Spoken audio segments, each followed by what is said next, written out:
Okay. A couple of injury updates.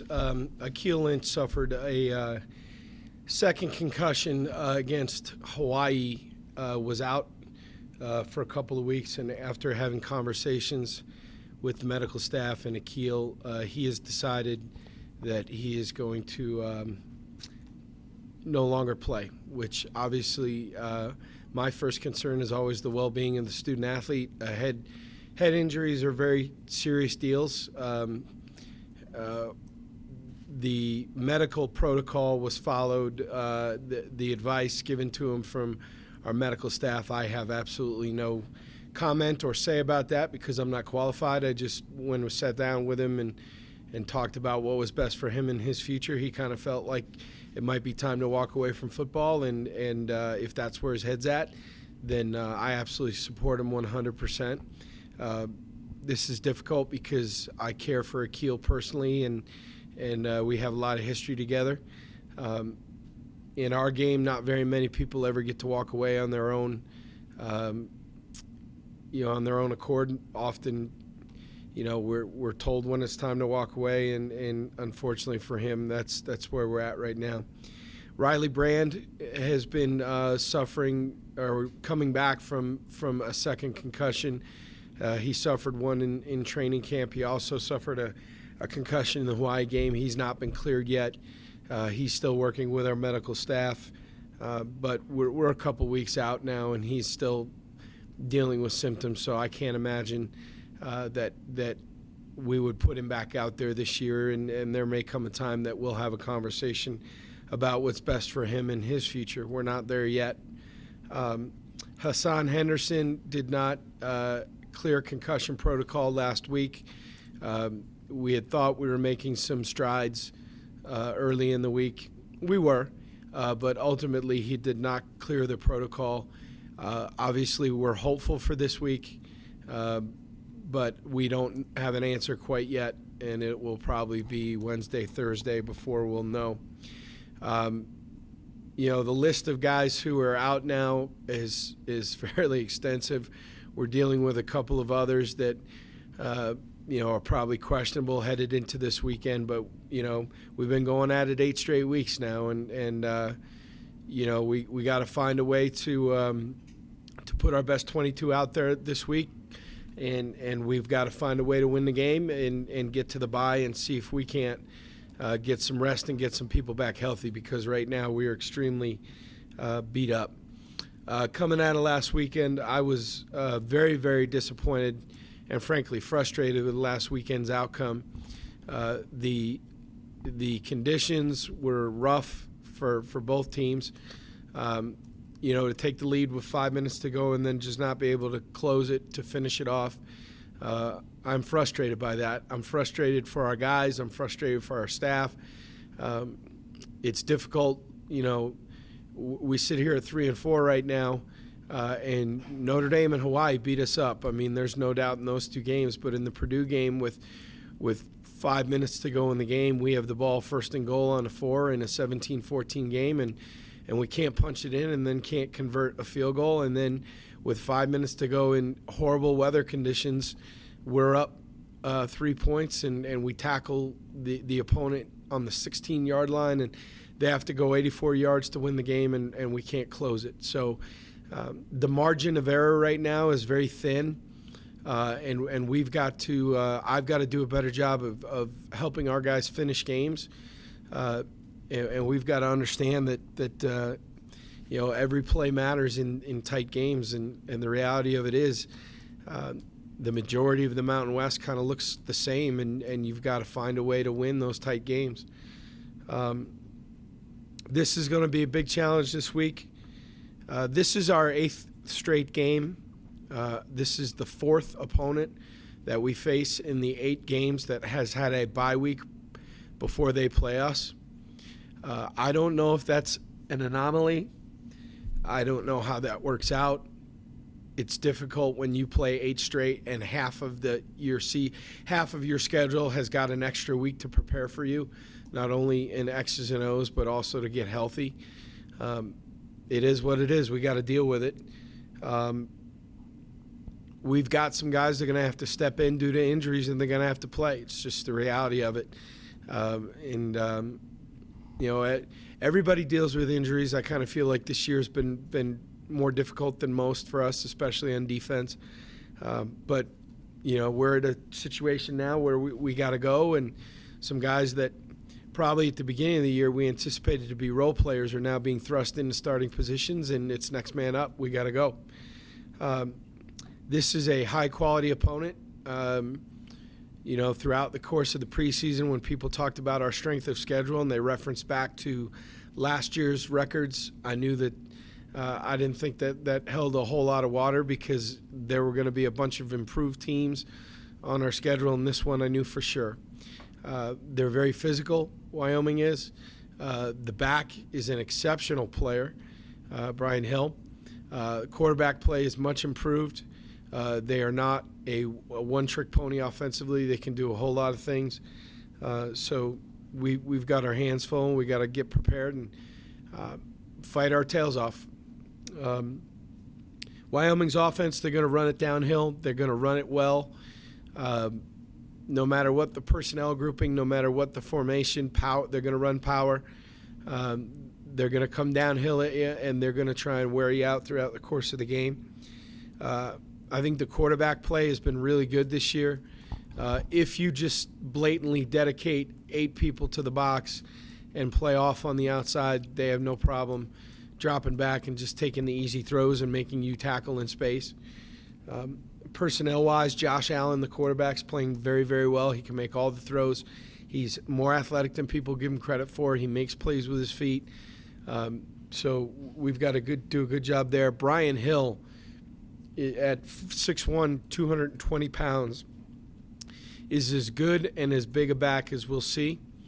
He reminds me of Jay Ajayi, formerly of Boise State, who's currently just had a 200-yard game for the Dolphins over the weekend. He's kind of that. He's a big physical back, but he can make people miss, and Hill's got a really incredible knack for finding little creases and just churning his feet. And you think you have him stopped for a gain of 2, and you look up, and he's moved the pile for 6. Wide receiver-wise, Tanner Gentry at 6'2", 210, a senior, has really come on. He's playing very well.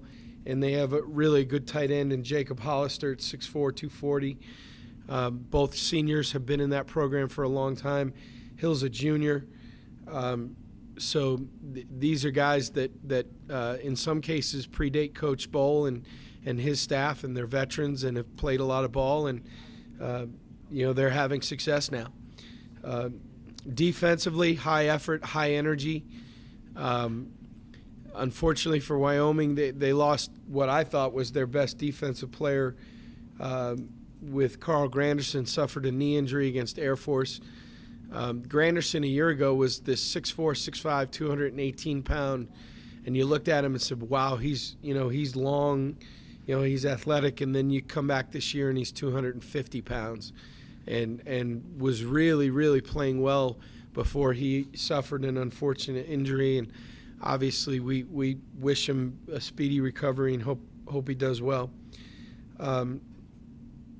The safeties are down in the box. They're aggressive. Andrew Wingard, the sophomore safety, is leading the Mountain West in tackles. He's going to be down in the box. Marcus Epps has got a bunch of picks. The other safety, he's a very good player. DJ May is kind of a hybrid, 5'11", 215-pound athlete. Plays outside linebacker. Very unique combination. He's the outside linebacker and the kick returner. And a very good player. And then they got a guy that knows Chase Appleby, 6 foot, 270 senior, who I love. I love watching him play. He's tough. He's undersized. He's strong. He plays really hard. Coach Bowl and his staff do a really good job. They got 2 great return guys, so covering kicks is going to be a big point of emphasis for us, an area that we've been a little bit up and down this year. So we got our hands full, and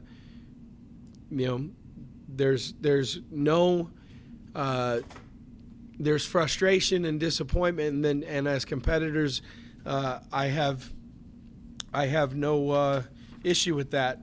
there's no panic. There's no pointing fingers. I think our guys are continued to work very, very hard. We're 3-4. We'd rather be a whole lot different, but we are where we are, and we've got to go out and fight our tails off Saturday night, and we're going to have beautiful weather. I hope we have a good crowd. It's homecoming, and just go out there and play our tails off and go try and win the game and get to the bye. So with that, I'll take any questions. Do you expect Bertrando to be able to play? It's questionable right now. We won't know until later in the week. How about Travis Wilson? Travis will, again, probably won't know until later the week. Seems like the new defensive ends you put in have done a better job of getting some pressure into the backfield. I guess, what have you thought of the play of Jordan Silva, and then Jarred played very well last week? Very, very happy about the play of Jordan Silva. You know, to have a 255-pound end that can play stout against the run and then create some pass rush. It's been really good. We missed, Jarred was dinged up a little bit earlier this year. To get him back healthy and then have him play the way he did against San Jose. Not obviously the 2 sacks stick out, but I thought he played very well against the run as well. And look, I mean, when you look at what's left on our schedule, the first priority is stop the run. I mean, there's, everybody that we have left to play runs the ball at a very high level, and we've got to get that stop first. Jordan Silva's increased reps have been good for Patrick Chowda. Patrick has played better now that those reps have been more evenly distributed. So it's been good for everybody, and Jordan's play, he's probably exceeded our expectations, and it keeps getting better every week. And then we knew Jarred could be a productive player, and to get him back healthy and have him playing well is a boost. And we're going to need it, frankly, because the second and third levels of the defense are dinged up a little bit. How does Malik Reed progress this season? I think he probably didn't start as fast as we or he would have hoped, but I think if you look at the last couple of weeks, his production, his energy level, he's forced a couple of turnovers. He's got some sacks. I think 3 sacks now in 3 weeks. So his level of production and play has taken a jump, and that's a good thing. Is there an area of offense you think should be playing better right now? We need to throw it and catch it better. Now it's easy to look at Saturday night and say they only scored 10 points, but throwing the ball for either team there were a couple of points when the weather was okay, and there were others where it was just torrential. So it's difficult for me to look at the game the other night and judge why we weren't more effective in the passing game. Neither team was very effective offensively, and I think the conditions had something to do with that. But there's no doubt that we run the ball decently. We have what we believe is a really good tailback with a good young one behind him, and San Jose could not have put more people in the box. They just, and I'm sure that's been what teams have been doing to defend against us. And until we can do a better job of throwing and completing balls down the field and forcing them to loosen up, then we're going to be, running against some ugly box counts, and we've got to do a better job. What have you thought of the receiver play? I mean, I know a lot of people like to focus on the quarterback when the pass game's not where you want it to be, but it's been a little bit up and down, but that position group has also been really, really hurt by injuries. Hassan Henderson's been unavailable for a couple of weeks now. Obviously, he's a big target with a lot of experience. Jericho played on a bad ankle last week. Victor Gonzalez, our deep threat, has been gone for nearly a month now. Braden Sanchez. I mean, I think our guys are battling. Wyatt Demps has really emerged over the last couple of weeks, which has been good. But, I mean, Encelis is playing okay. But the reality of it is we had some impactful players that are now out. And, look, I know people – everybody's answer is going to be, hey, this is football. Everybody's got injuries. Yeah, that's true. But in mid-major college football where you don't have a 5-star – it's not Alabama or Ohio State where one 5-star goes down and, a top 15 player at his position in the country is ready to step in. We're in the business of player development. And we had developed Victor Gonzalez over the course of 2 years. He's our fastest guy. He's our deep threat. We're excited about his future. First couple of weeks, he catches some balls over the top, and then he's out with a fractured clavicle, and it's like, okay, well, who do you put in? Well, we don't have 5 stars to just plug in. So, when we lose frontline players, it takes a hit, and we got to find a way. We got to fight and find a way. But there's no doubt that I believe that position group has been, that our production at the wide receiver position group has been hurt by the injuries.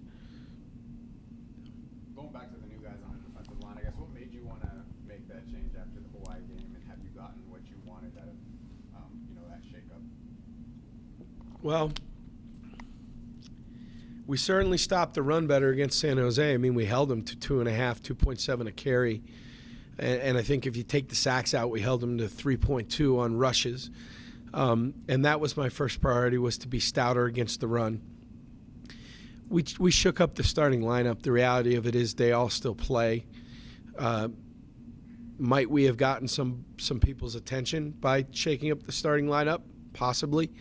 But I wanted to make sure that defensively we were stouter against the run.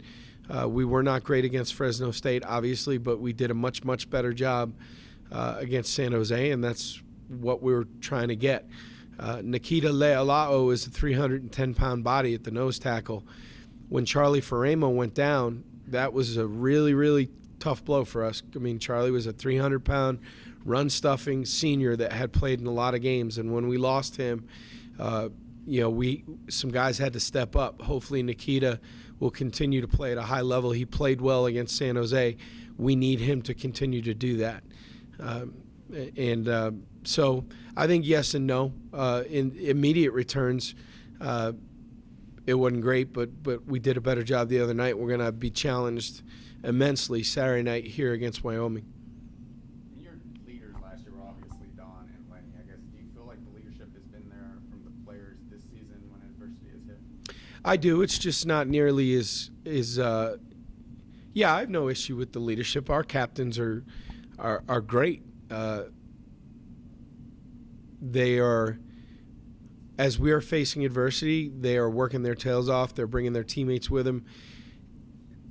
Just because leadership is different doesn't mean it's better or worse. I mean, Don Jackson and Lenny Jones were the most vibrant. They were the loudest people in the room. You don't have to be the loudest guy in the room to be the leader. So I'm not down on our leadership. I know our fans are frustrated. I get a kick out of that. People all the time tell me how frustrated they are.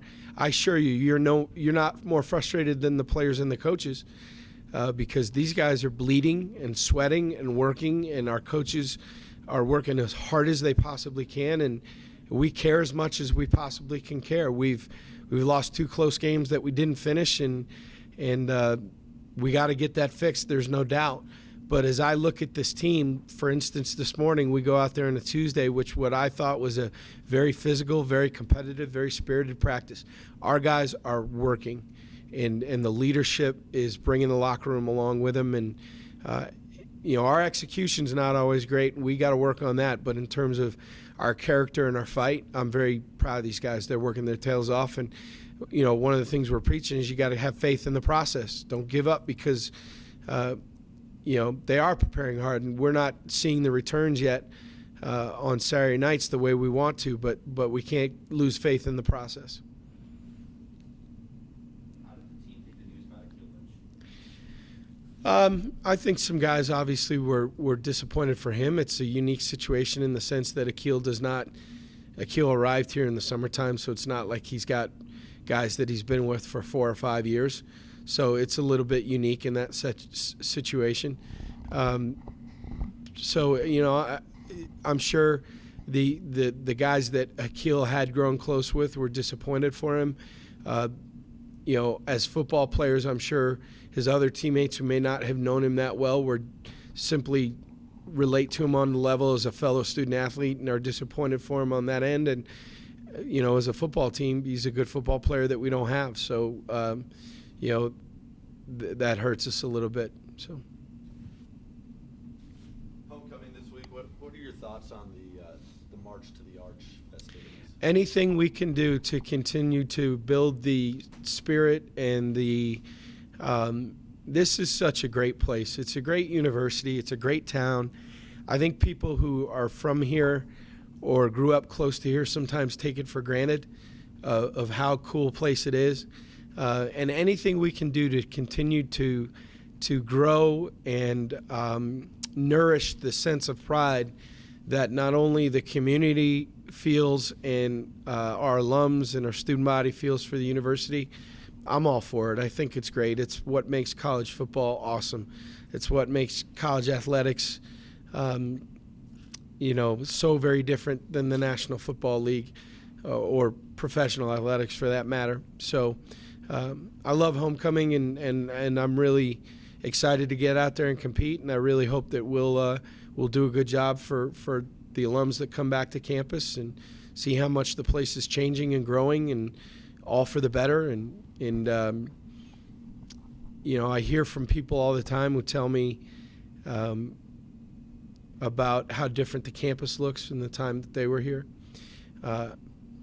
I will share too, I got a great note from a professor on campus last night talking about a class that had a lot of football players in it, and how much this person enjoyed working with our kids, and how well they represented the school and the community, and all those things matter. I know when things football-wise aren't going the way everybody wants them to go,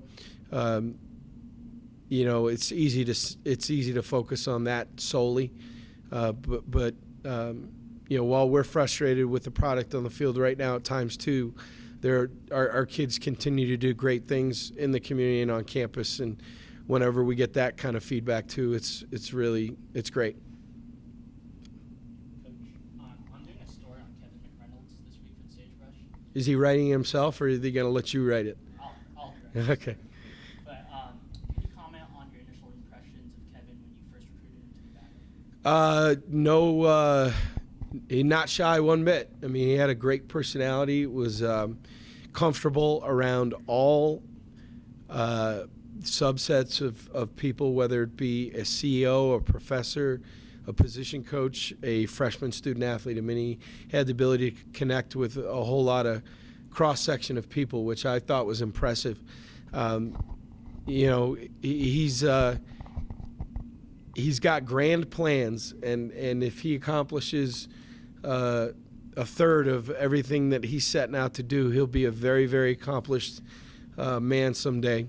And he came in here, and we needed a big body that could come in and play 25 plays a game and stop the run, and he embraced that role, didn't fight it, came in and gave us exactly what we were hoping to get out of him. So I hope that when he looks back at his time and leaves here hopefully with an MBA, he will say that it was a beneficial relationship on both ends, and a great example of why the fifth-year transfer guys, I have no problem with that rule. People bark about that. Listen, if a guy graduated from his undergraduate institution and has a fifth year to play, he ought to be able to go play somewhere.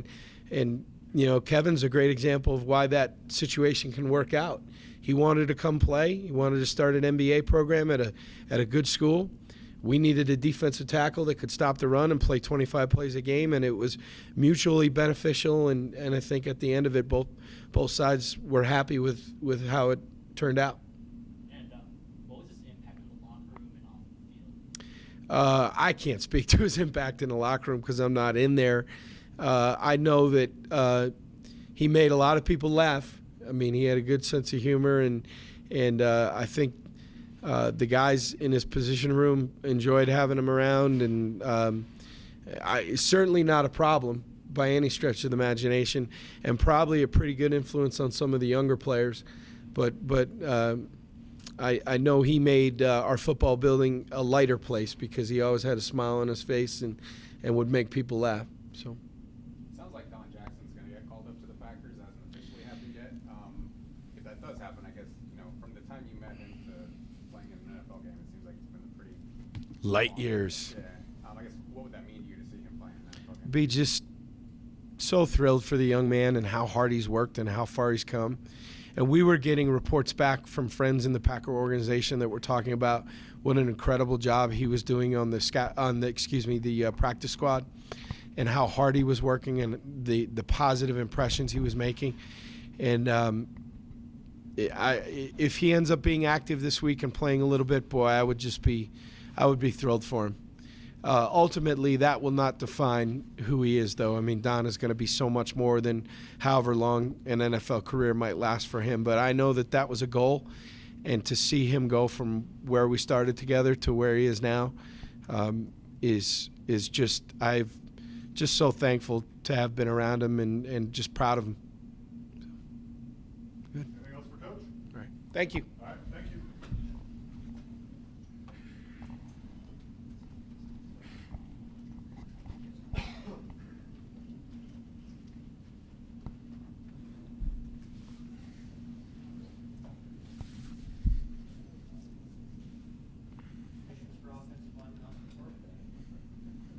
Austin, obviously 10 points is not what you guys want on offense. I mean, what do you guys need to do better going forward?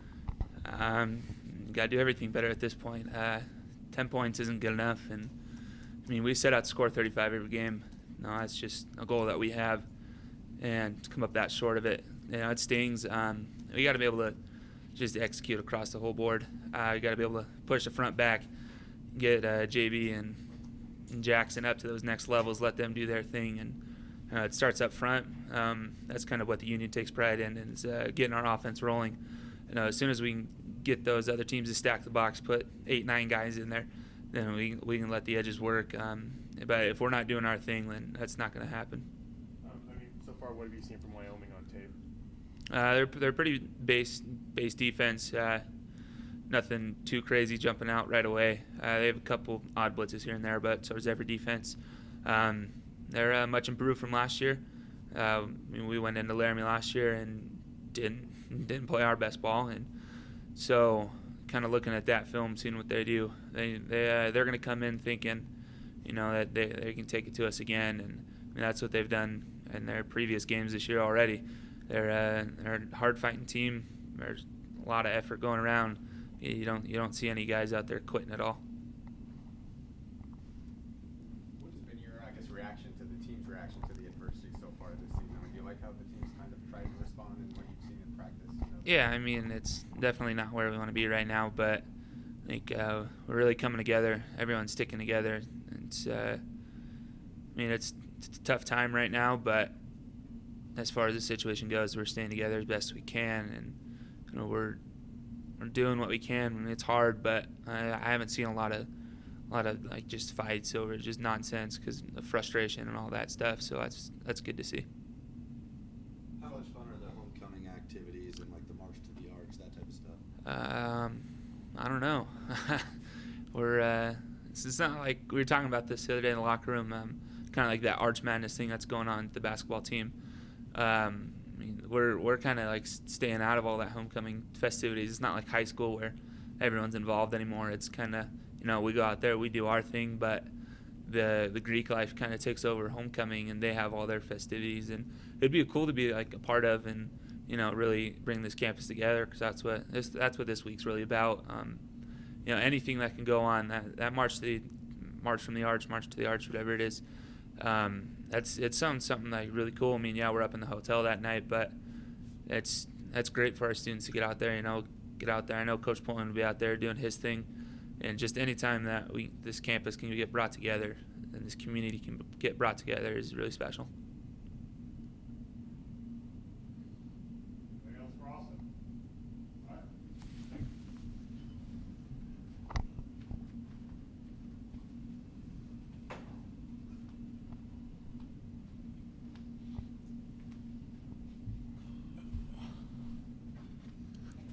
Questions for Jarid Joseph?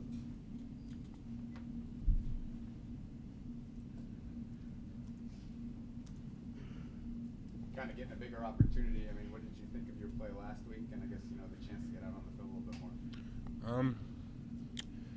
It's not that I got a bigger chance to get on the field. It's that in previous weeks I didn't play to my standard enough, like play high enough to my level that I know I'm capable of due to injuries and things like that. And I really feel like this last week was the only time that I was at my healthiest that I could be. You're never going to be healthy as a football player, but the healthiest that I could be. That and just being out there, everybody played a lot looser. The D-line played together. We were having fun on the sideline, and I feel like we're really coming together as a group, and that really added to the factor as everybody playing better, not just me, myself. How good did it feel to actually be able to play up to your standard, get those 2 sacks? It felt really good, actually, because, last year I'm sitting behind Lenny and Ian, and I get to watch them do all this stuff. Two of the greatest defensive ends in the history of the program. I get to watch them do all this stuff, get all this glory. And, as a kid growing up, you're like, I want that. And then you see somebody doing it, and you don't think about yourself doing it. It's not really something that you can see. You imagine it, but it's not something that you really know what it feels like until it happens. And I really haven't soaked it in at all. I'm really kind of focused on the next game, just kind of jumped back into it this week, and then practice ends and they're like, hey, you're requested for media, and I'm like, okay. So yeah, it's not really something I thought about or soaked in or anything. It's just on to the next one. How much do you feel like you've improved since you got here? I feel like I improved a lot. I got here as a linebacker, maybe 215 pounds. I started to make strides at that position, started to make moves, and kind of I kept growing, and the coaches needed to find a new spot for me, and defensive end spot was something that wasn't new to me, but I didn't get the same concept as the linebacker. It's you fill this gap, you fill that gap. Defensive end, you're dealing with bigger guys, you're dealing with surfing and spilling, and I feel like that extra year last year sitting behind Lenny and Ian and watching them kind of develop my game helped me mentally, because that was probably the biggest thing I struggled with, was mentally getting myself prepared for the next play or reacting the right way. And I feel like just being behind them talking to me, watching them, seeing what they did kind of improved my game. It gave me the tools that I needed to make myself better. And this last week I felt like it finally all came together, because I'm feeling good, the guys are having fun, and it was just nice for that to happen.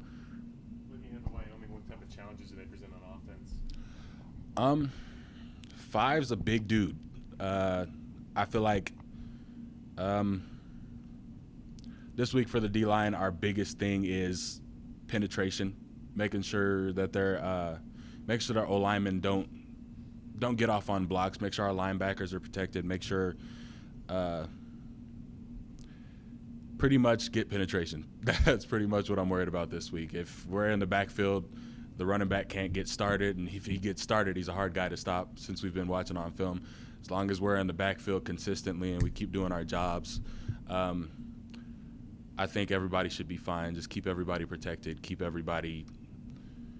linebackers up, keep our safeties up, and just focus on doing our job this week. Coach compared Brian Hill to Jarid Joseph a little bit. How tough is it to bring a guy like that down? I mean, like I said, it's a big dude. It's not often you run into running backs that big and that fast. So it's he's one of those guys you got to stop before he gets started. So I feel like with Jarid Joseph, he was a guy who make you miss, and he was big. So at the same time, he could get going quick like that. This guy's good at finding very, very, very small creases, and he's pretty much, we got to focus on tackling this week and make sure he doesn't get his legs going, because his legs never stop. And as long as we keep him from starting, we should be good. Back-to-back pretty solid performances from the defense. Is your guys' confidence level up a little bit? Yeah, I feel like everybody's playing together. I feel like everybody's coming into their own, as not only as individuals but as a team. Like we're a young defense, so everybody's starting to trust each other more. Everybody's getting to know each other's talents and making sure, when you first get into a defense and you're like a player that's plugged in, you're kind of like trying to do everybody's job. You're not focused on your own job. And I feel like everybody is coming together and they're trusting the next player to do their job. They're trusting the next player to be there if they don't do their job quite the right way. And I just feel like everybody's coming together as a group, as brothers. We're making sure we do the right job. And, you know, losing senior leadership like Celeste Ferramo, he was kind of in the D-line room. He was kind of that guiding voice when something went wrong, or he was kind of like that big brother. If you did something wrong, he would come over and make sure you're okay. And I feel like we lost that, and now everybody as a collective kind of took over Us's mentality and took over his personality, and we're taking care of each other. Anything else for Jarred? All right, thank you. Thank you, guys.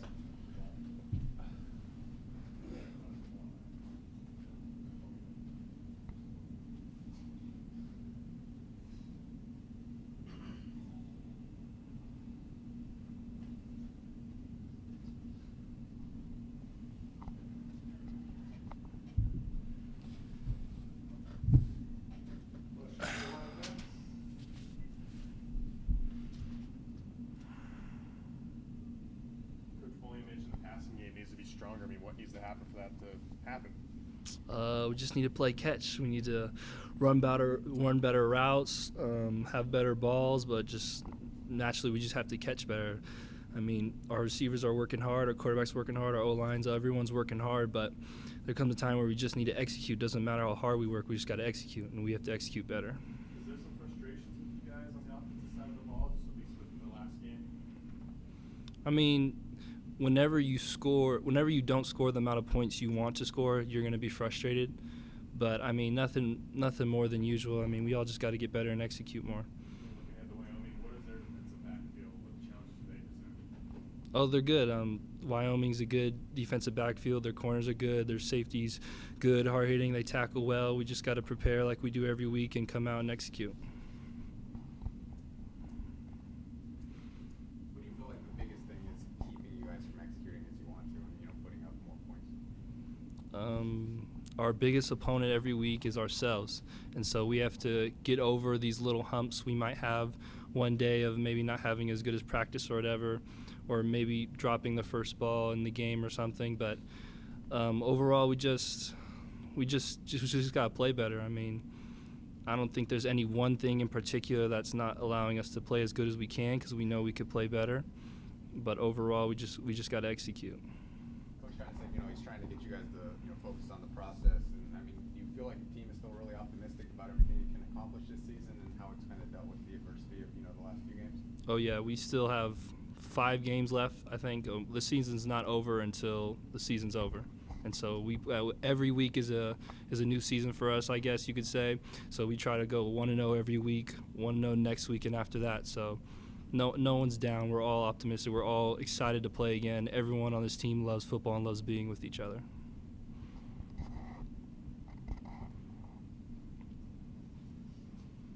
Anything else for Wyatt? All right, thank you.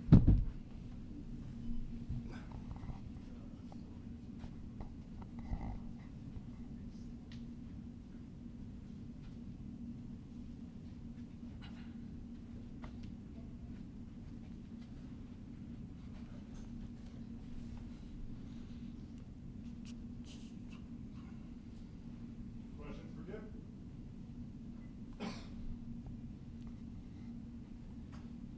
Jared, I think I saw you only have 6 catches this year. Is that maybe part of the new offense, or is that just maybe teams keying in on you more, or is it something else? I mean, it's kind of both, because sometimes when we're in a game, a lot of players are yelling my name, saying, watch 47, watch this. So when I go out on routes, some people are really keying me hard. And then other things, just we have 2 great backs. So, I mean, we have 2 great backs that are hard to get down. So when we running the ball and when we're moving, that's what we're going to. I mean, I have no problem with it. I'm not a selfish player. I tell players all the time, like, yeah, I've done great things in the past, but if this is what I'm called on to do this season, this is what I'm going to do, and this is what I'm going to do at my best. Coach Pollian did mention the passing game needs to step up. I mean, what do you guys need to do to make that happen? Just like Wyatt was saying, when it comes to me out there, we need to catch the ball. Like I dropped the first ball in the game this past week, and yeah, the conditions did get to us a little bit, but like Coach always said, like they're playing in the same conditions as well, and so when it comes to throwing and catching, we just need to get it done. Is that maybe what's keeping this offense from maybe finally blowing up, I guess? Is the passing game struggling? Yeah, I mean, like football is either throwing the ball or passing the ball. And when they are loading the box, like Coach was saying, and what they've done to us, we need to be able to pass the ball, and our receivers we got to get open. And then the quarterbacks got to also see the open receiver and get it there as well. And so it's all well rounded when it comes to the game of football. You have to do it all. As for the Wyoming defense, what have you seen from them so far when you've looked at film? So I mean, basically, since I've only watched film for the past 2 days, and I've been looking at their D linemen, and they have pretty good D linemen when it comes to shedding blocks.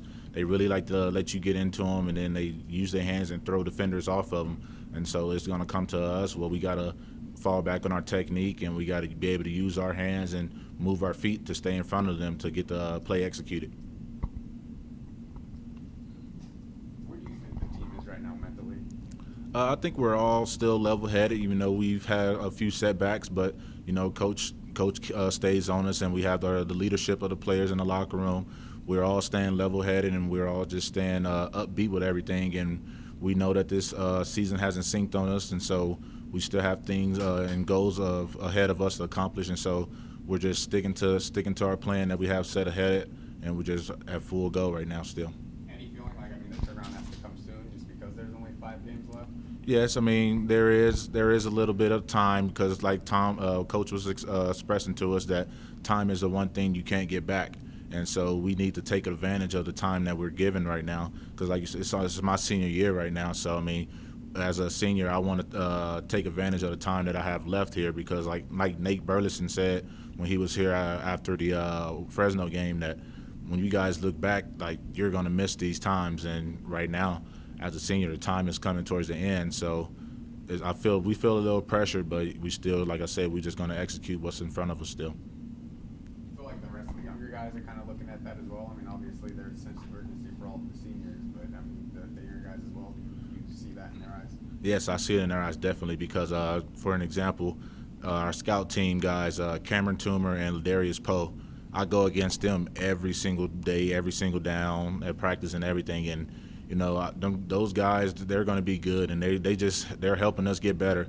Like, I tell them every play, like what I need them to do from what I see on film, and they go right out there and do it. So it's guys like that take the initiative that we love to see, that they're being coached not only by the coaches, but they're being coached by the players and what the players see on film to help us get better.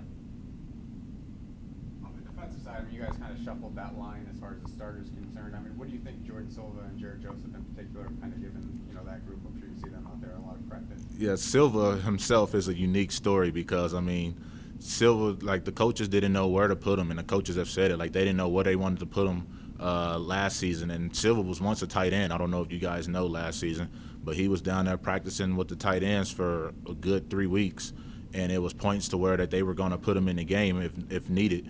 And then it was a time where we actually didn't need him at tight end anymore, so they put him back at D-line. And this whole fall camp, he's done nothing but get better, and we've seen that progress to where now he's actually getting valuable time in the game and making plays.